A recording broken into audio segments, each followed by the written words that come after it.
दोस्तों, आज की कहानी है बहू रानी। तेरे माँ बाप ने तो तेरे ही पैसे खा लिए।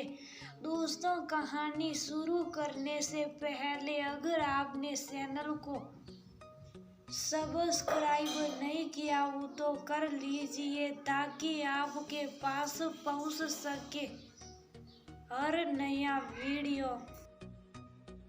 रंजना अपने मायके में आई हुई थी और अपने कमरे में गुमसुम से बैठी हुई थी। उसे अभी भी यकीन नहीं हो रहा था कि उसके साथ ये सब हो रहा है। माँ बीना जी 2-3 बार कमरे में आकर पूछ भी चुकी थी, पर रंजना हर बार बात टाल रही थी।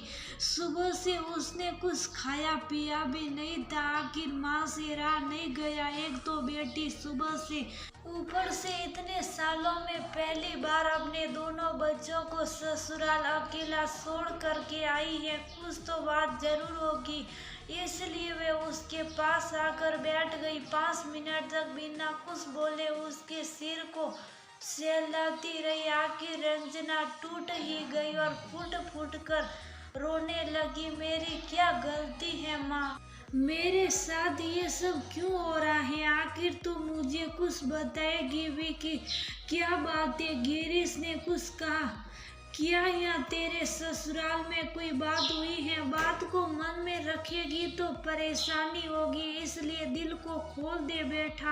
आखिर कुछ देर तक रो लेने के बाद रंजना ने बोलना शुरू किया। माँ, गिरीश और मेरे ससुराल वालों ने मुझे घर से निकाल दिया। क्या? लेकिन क्यों माँ? दरअसल वो, हाँ मुझे बता तो सही, क्या बात है? याद है माँ, पापा ने मेरी शादी से पहले मेरे नाम से कुछ इन्वेस्टमेंट किए थे। हाँ मुझे याद है, तब तो छोटी थी। उस समय हमारी स्थिति इतनी ठीक नहीं थी, तो वह तुम्हारी पढ़ाई और शादी के लिए तुम्हारे पापा ने कुछ बॉन्ड्स और म्यूचुअल फंड खरीदे थे। पर तेरी शादी और पढ़ाई के समय हमारी स्थिति ठीक थी, इसलिए इसकी जरूरत भी नहीं पड़ी। इसीलिए इनके मैच्योर होने पर हमने दोबारा तेरे ही नाम से बॉन्ड्स खरीद लिए।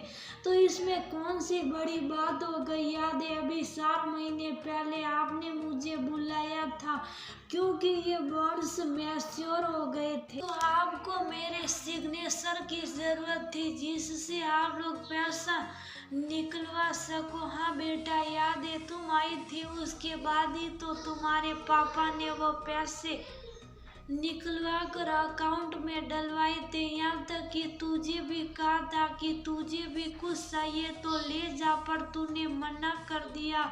और अभी 1 महीने पहले तुम्हारे पापा की जो बाईपास सर्जरी हुई थी वह उन्हीं पैसों से तो हुई है।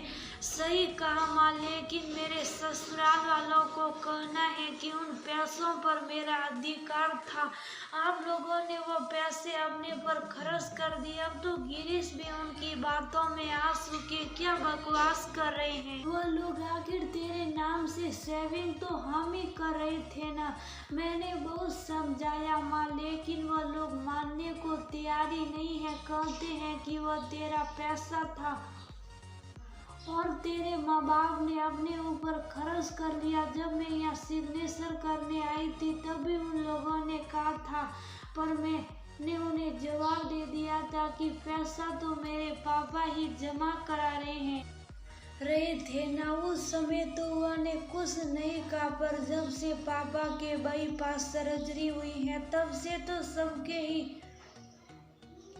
बोल बदल गए। यहाँ तक कि गिरीश भी अपने माँ बाप की हाँ में हाँ मिलाता है। कहता है कि अगर माँ बाप अपने बच्चे के नाम से सेविंग्स करते तो उस पर हक बच्चे का ही होता है, माँ बाप का नहीं। अपनी माँ को शुभ देखकर रंजना ने बोलना निरंतर जारी रखा। पहले तो सिर्फ कभी कभी टोकते ही थे माँ, अब तो हर रोज का हो गया। यहाँ तक कि अब तो मुझसे ये तक कहा जा रहा है कि तुम तो वो पैसे लेकर ही घर आओगे, अन्यथा घर में घुसने की जरूरत भी नहीं। इसलिए उन लोगों ने मुझे घर से निकाल दिया। यहाँ तक कि मेरे दोनों बच्चों को भी अपने पास ही रख लिया। तुम इतना कुछ बर्दाश्त कर रही हो और तुमने हमें बताया भी नहीं। माँ, आप दोनों अकेले रहते हो, मुझे लगा कि क्यों आपको परेशान करूं।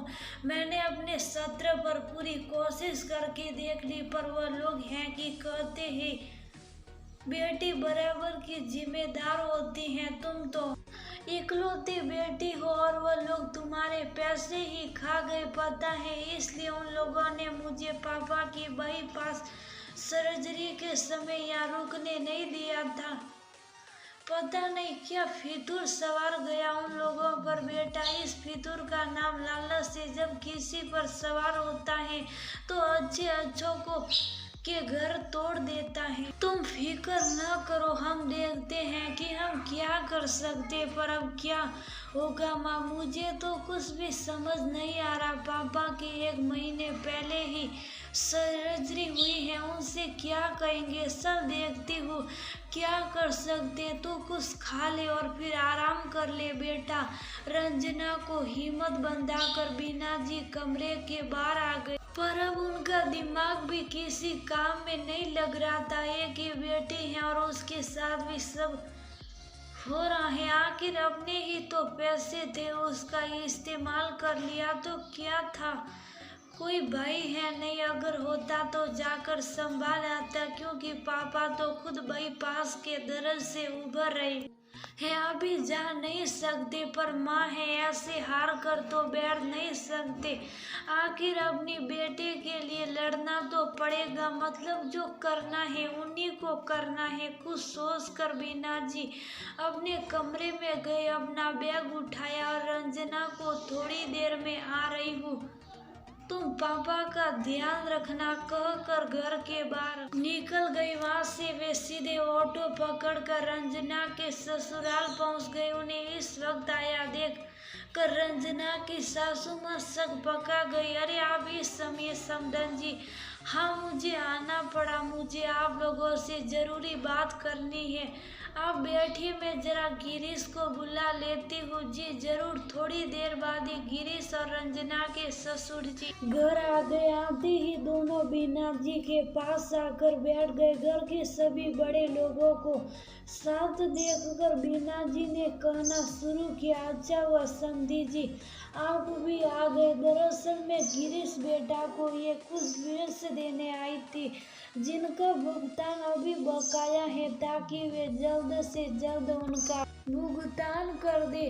बीना जी की बात सुनकर रंजना के सास ससुर सख्ते में आ गए। उसकी सास ने कड़क होते हुए कहा, मेरा बेटा क्यों ये बिल भरेगा जी, ये उसकी जिम्मेदारी है। आखिर हम भी तो उसके माता पिता ही हैं। माना कि आप उसके सास ससुर है तो उसके माता पिता जैसे ही हैं, पर इसका मतलब ये नहीं कि मेरा बेटा आपके बिलों के भुगतान करता रहेगा। आपको पता है ना कि अभी लॉकडाउन में उसका काम धंधा भी ठप पड़ गया था। उसकी अपनी जिम्मेदारियां, वो 2 घर की जिम्मेदारियां क्यों उठाएगा। अरे पर आपने भी तो उसके नाम से कुछ सेविंग किया होगा ना, उससे कर दे भुगतान। अरे तो वह सेविंग हमने हमारे भविष्य के लिए की है।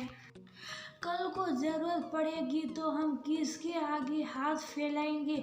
सब कुछ बेटे के नाम थोड़ी ना कर देंगे। अभी तो इसका काम चलने ही लगा है।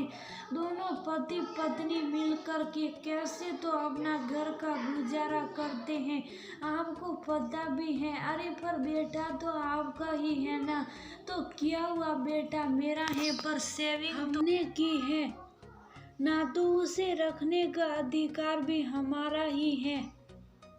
रंजना की सासू माँ गुस्से गुस्से में बोल तो गई, लेकिन जब ध्यान आया कि गिरीश वहीं बैठा तो चुप हो गई। गिरीश चुपचाप माँ की तरफ देखता रह गया। बस मैं आपके मुंह से यही सुनना चाहती थी। समझ में आ गया गिरीश बेटा, यहाँ अभी भी समझाना बाकी है। बीना जी के इस तरह के उत्तर अचानक सन्नाटा सा छा गया। मुझे अब कहने की जरूरत नहीं है, बाकी आप समझदार है। जो सवाल आप मेरी बेटी से कर रहे थे उसके उत्तर भी आप लोगों ने ही दे दिया। अब गिरीश बेटा, ये तुम पर निर्भर करता है कि तुम अपना घर बनाए रखना चाहते हो या बिगाड़ना चाहते हो। तुम भी तो अपनी बेटी के नाम से सेविंग कर रहे हो, मतलब कल को वो सारे के सारे पैसे उसके ससुराल वालों के हो जाएंगे। माता पिता सेविंग करते अपने बच्चों के नाम से तो इसलिए कि कल को जरूरत पड़ेगी तो वह पैसा काम में आ जाएगा, और अगर बच्चों के काम ना आया तो उनके खुद के भविष्य के लिए आ जाएगा। पर पता नहीं क्यों आजकल लोगों को ऐसा लगता है कि बच्चों के नाम से सेव क्या है तो बच्चों का ही हो गया। वैसे भी माता पिता के बाद सब कुछ बच्चों का ही तो है, तो थोड़ा सब्र नहीं है क्या? माफ कीजिए मम्मी जी, मेरी ही गलती थी जो मैं अपने माँ बाप की बातों में आकर अपना ही घर तोड़ने चला था। यहाँ तक कि पापा जी की बाईपास सर्जरी के समय भी मैंने रंजना को वहाँ जाने तक नहीं दिया, जबकि मैं भूल गया था कि माता पिता अपने बच्चों के नाम से सेविंग कर सकते हैं, तो मैं भी कर रहा हूँ। उम्मीद है कि मेरी बात आप लोगों को समझ में आ गई होगी। अच्छा तो मैं चलती हूँ, कहकर बीना जी बैग उठाकर बाहर जाने लगी तो गिरीश ने उन्हें रोक लिया। रुकिए मम्मी जी, मैं भी चलता हूँ, पापा जी से मिल भी लूँगा और मेरी पत्नी को लेकर भी आऊँगा। ऐसा कहकर गिरीश बीना जी के साथ रवाना